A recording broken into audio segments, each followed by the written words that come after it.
Creative visualization is a technique. It's free, it's available to you, and it will totally change your life. I'm Angela Brown, and this is Ask a House Cleaner. This is a show where you get to ask a house cleaning question, and I get to help you find an answer. Now, I need to stop for just a second and share with you the fact that a lot of house cleaners work solo. They work all day, every day, even if they're part of a team, even if they're an employee of a company, a bigger company. They work by themselves all day, every day, and they're playing tapes over and over in their head that say things like, oh, this customer loves me or this customer hates me, right? And so we tell ourselves things, we speak to ourselves, we have conversations with ourselves, and that creates the world that we live in.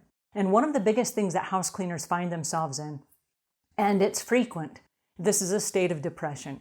And so I want to have this conversation. And I will lead with a disclaimer. I'm not a psychologist, I'm not a psychiatrist, I'm not a medical doctor, I can't prescribe any medications to you, and there are varying forms of depression that must be dealt with. If you need to see a doctor, please see your doctor. But what I am talking about are house cleaners that are out working every day, and some of them don't even want to get out of bed in the morning. So they're feeling sorry for themselves, they are victimizations. We made another video that I'm going to link to in the show notes. It's called Bad Stuff Will Happen. And bad stuff will happen to you as part of the human experience. One of the things that I want to focus on today, though, is that moment where you don't want to get out of bed because life is just terrible, right? You're a victim, life is terrible, bad things have happened to you, you're just feeling sorry for yourself, you don't feel well, you just have a whole bunch of chaos and bad things going on in your life. I get it. I totally get it. It takes me back to when I was in my late 19, early 20s. I was engaged to a guy, and I was super excited to get married. And then my sister came across the country, and she got a job near me. We were the best of friends, and she mapped me out of the situation and mapped herself into it, and she ended up marrying my fiance instead of me. And at the time, I was just devastated. I felt betrayed. I felt tricked. I felt lied to. I was insecure. I felt like the decisions that I had made, because I was banking on this guy who was going to be my husband, I felt that I was a failure. I felt that I was not worthy. I felt that I was second guessing my judgment.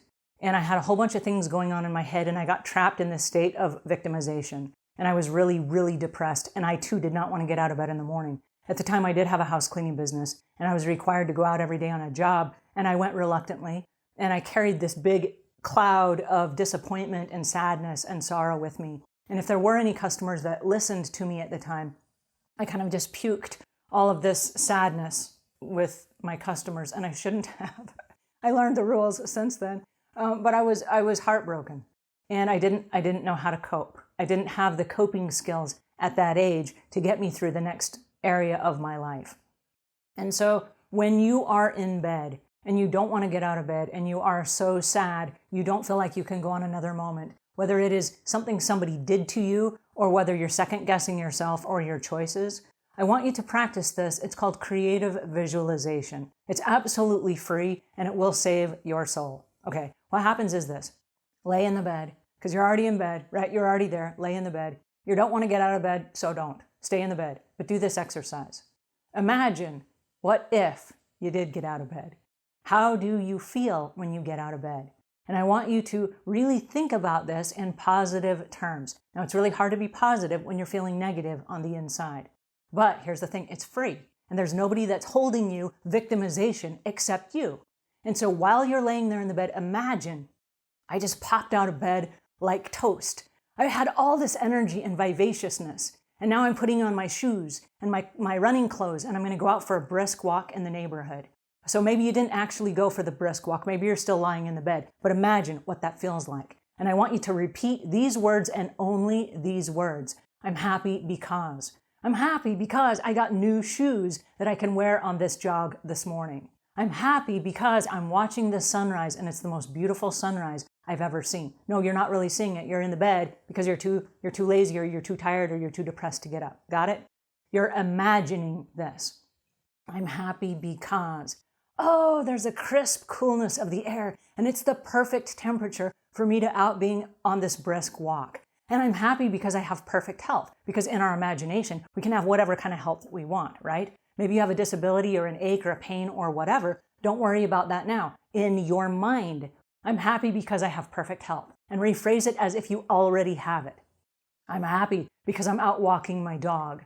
And you may not even own a dog, okay? But in your mind, it's creative visualization. Paint the picture you wish was your life. How do you wish it to be? And then say it as if it already existed, with an attitude of gratitude. I'm happy because I have this cute little dog and he's going for a walk. And now I'm happy that even though I have a dog, I have brought my little poop bags with me because he just pooped on the sidewalk. So now I'm happy that I brought the bags with me and I don't have to carry it in my hands, right? And I'm happy because I see my neighbors out and about. And I'm happy that I live in this really nice neighborhood that has walking trails that I get to walk on. And you can paint an imaginary picture that is so happy, it's a happy place for you.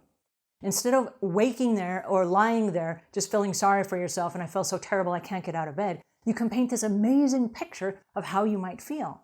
What happens is your unconscious mind starts saying, whoa, wait a second, you just tricked me. You just took me on a happy place. I want to go there. I mean, I really want to go there. And it will start sending you on a journey like, get out of the bed. Really, for real, go outside and see if it's true. And if you don't do it, that's okay. Keep going through the day. I'm happy because when I got home from my walk, I walked in and my house smelled like hot cinnamon rolls. Yay, I love cinnamon rolls. And then I went and I got in the shower and I'm happy because I have hot, clean water to take a shower in. And I'm happy that I have a cleaning job to go to today. And I'm happy that those customers are paying for my car payment every month. And I'm happy that they love the work that I do. I'm happy because I have the ability to be my own boss, right? There are so many things we can be happy about. But as you create this imaginary world and you do it every single day, when you run into that, I don't want to get out of bed in the morning. I just want to hit the snooze. I don't want to do anything, right? I know how that feels. But if you'll paint this imaginary picture, what happens is this. The creative visualization starts sending out almost like little vibes to the universe. Like, is this real? Is this pretend or is this real? Could this be real? I wonder what would happen if I actually walked myself through that same motion and if I could actually see the sunrise with my own eyes. What would that look like? Can I really get a dog? Can I really carry the poop bags with me? Do I really have great neighbors? You got to get out there and you got to find out. But what will happen is your mind will start presenting opportunities that will try to make those creative visualizations come true. And so my suggestion is not to focus on the sadness and the victimization. Because like I said, there's nobody holding yourself hostage except you.